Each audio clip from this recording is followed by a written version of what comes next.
And we're live. Hello, hello. My name is Teacher Evelyn Joy, and welcome back to my channel. I wanted to share with you two of my most embarrassing dumb blonde stories of things that I have done. These are things that either I could pretend never happened and just be secretly embarrassed, or I can share it with you guys for a good laugh, right? At the time that they happened, they were painful, but now it's been enough time we can laugh about it, right? Okay, I grew up with all carpeted floors. So I just grew up vacuuming and not mopping. We had a linoleum kitchen and a tile bathroom, but my job was to vacuum. My chores was to vacuum the living room, hallway, stairs, and basement and bedrooms. So I did the carpet part. My brother would mop the dinky little kitchen and bathroom. That was his job. So he mopped, so I wouldn't mop, I would vacuum. So this a little bit gives you a backstory for what happened to me. Now, being a homeowner, the latest fashion is to have hardwood floors, right? So any of you that have watched any of my videos of my kids being silly in our living room knows that we have hardwood floors. We have hardwood floors in our huge living room. It's a really big living room. And we have hardwood floors in the hallway, in the bedrooms, upstairs in the bedrooms, because what happened was the person that sold us our home was someone who takes houses that have potential and flips them. Like basically he put a new roof, he removed all the carpets because hardwood's the latest fashion, and repainted exterior, interior, put new window shades on all the windows. Didn't fix the windows that had holes in them, which we discovered after we bought the house. But anyway, that's another story.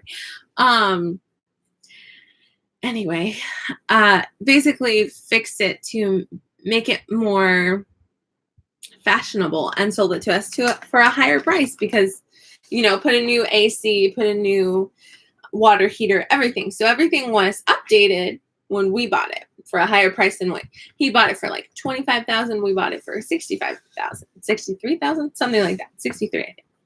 We bargained it down to. Anyway, all that to say, I have never mopped hardwood floors, but I knew that you have to have something special to mop the floor. I knew you can't just mop wood floors with water because it's going to make it look bad. It's going to, you can't just do soap and water, right? So my mother-in-law, she bought me this oil soap for hardwood floors. It's an oil soap. So I was real nervous and I put off mopping the floor until it was real bad because at the time I had a 1.5-year-old and a 1-month-old. So I put off when we moved here 3 years ago. This was Esther and Deborah were the ones I had. Anyway, I put off mopping the floor for a long time. And finally, I went to mop the floor and I'm like, how do you use this? I tried to look at it, see like, what is there instructions? And I looked at it and I'm like, this is an oil. This is a soap oil for floors. You can't mix oil and water together. So I'm just gonna, I guess I pour this in a bucket and I mop the floor with it. So I'm an idiot. Anyway, so I start mopping the floor and it's working. It is shining so pretty.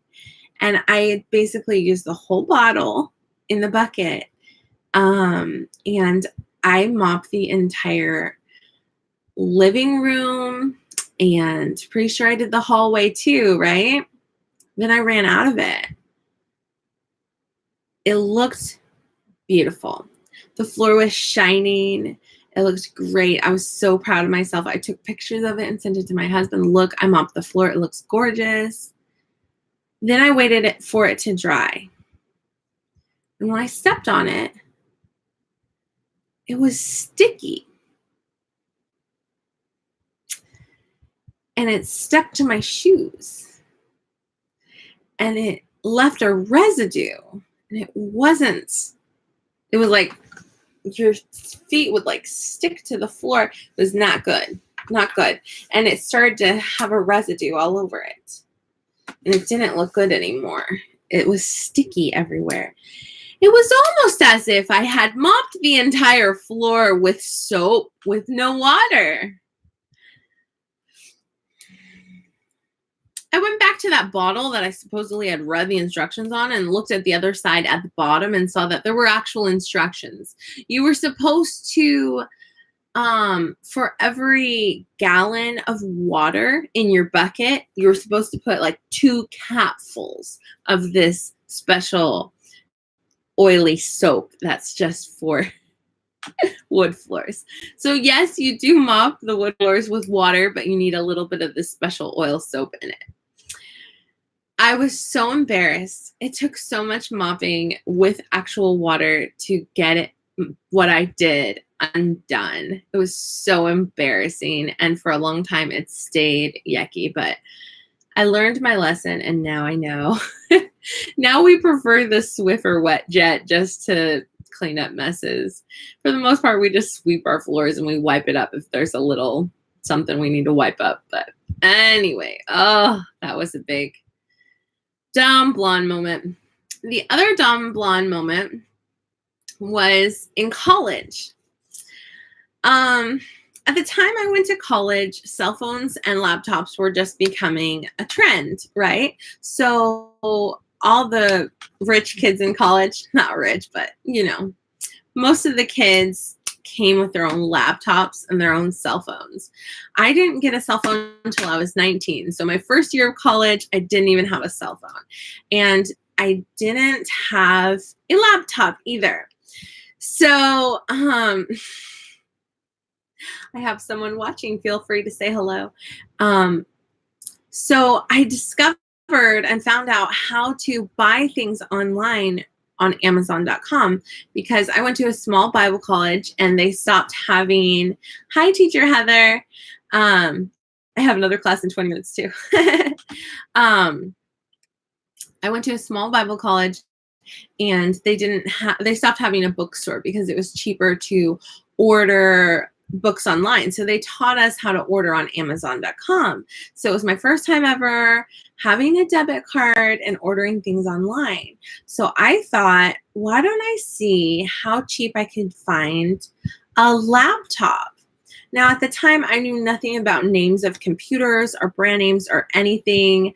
And I just searched laptop, okay? I think I didn't understand search engines that well either.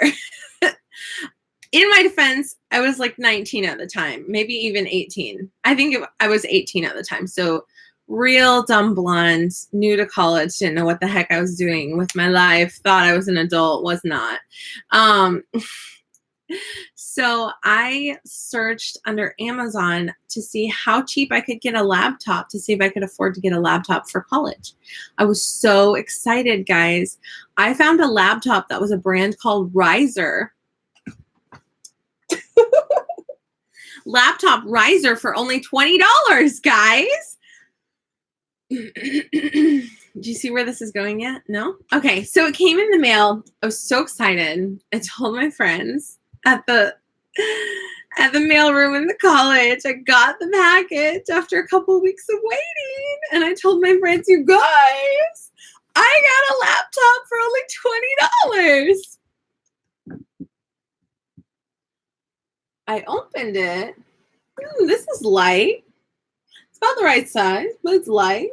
This is interesting. This is a really light laptop. Let me open it.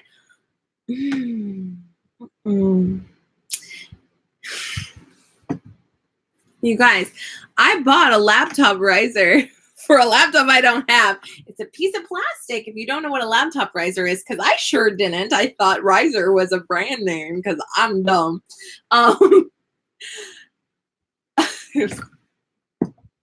My friends that I was bragging to that I found a $20 laptop and I was so excited about it. Oh my gosh. They laughed at me so bad. And I was like, oh, so embarrassed. I bought a piece of plastic that is made to rise your laptop up for people that have carpal tunnel or want to prevent carpal tunnel or whatever. It makes your laptop tilted. Now, I didn't need this because I didn't have a laptop. It's just a piece of plastic. And honestly, $20 wasn't a good deal for a piece of plastic that just raises up your laptop. But that was my dumb moment, dumb blonde moment in college. I bought a laptop riser for $20 online, and that was so embarrassing. Oh, man. Anyway, I didn't return it because I'm one of those people that I'm just like, I'll just find someone to give this to. I think I gave it to a friend or something like, hey, you want this thing? Anyway. What a dummy. So I didn't know anything about like laptop brands or anything about search engines or ordering online. I was brand new to all of this and I was like, oh my gosh, you guys, I got a laptop for $20. It's a laptop riser. I don't know what riser is. I guess it's like a brand name or something. Stupid.